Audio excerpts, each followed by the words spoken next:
Ayan. Yan si Makmak. Shout out daw paring Makmak dyan sa New Zealand. So andito kami ngayon ni Carlo, nagsisit up ng solar system. So ito mga kasular, ito pala yung ano natin, yung parameter settings niya, no. So mapapansin nyo sa screen ay easy mode. So hindi pa natin nilagay yan sa bat mode. So by tomorrow ilalagay natin yan sa bat mode.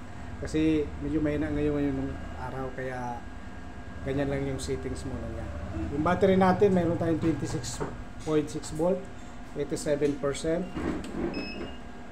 Yan yung ating yun yung problema dito, kaya nag-solar si Nasir, dahil yung AC input, yung galing sa grid na kuryente ay nagre-range na lang ng 185 volts.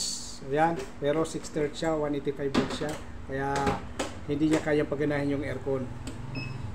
So ito, meron tayong 200 AC output. Ayan, yung out natin 209 volts. Ito 60 Hz. Ayan yung PV natin. Meron pa tayong na-harvest na 569 watts, no? Hapon na yan, pero meron pa tayong ano. Tapos yung voltage natin sa PV 78.3 volts, 7.5 amperes yung kanyang kuryente ng solar panel.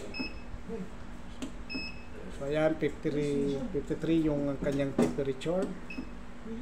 Ayan, yung consume ngayon, yung gamit ngayon, mayroon siyang 1.3 kilowatts, 42%. So kanina nag 2 kilowatts to 70% dahil gumagana yung aircon na 1.5 HP. So yung 1.5 HP na inverter type, so nung kasagsagi ng andar ng motor niya, medyo matamas to, naging 2 kilowatts. Kaya ngayon bumaba na dahil na-reach niya na yung malamig na yung room niya, lumamig na, kaya bumaba na yung compressor motor niya, stop na. Kaya yung mapapansin natin 1.3 na lang. So ayan mga kasular, update yan mga kasular sa bagong setup natin. So hindi pa yan tapos mga kasular, mayroon pa tayong ilalagay dyan na watt meter, yung aparato niya. So yung groundings natin at ilalagay pa natin to.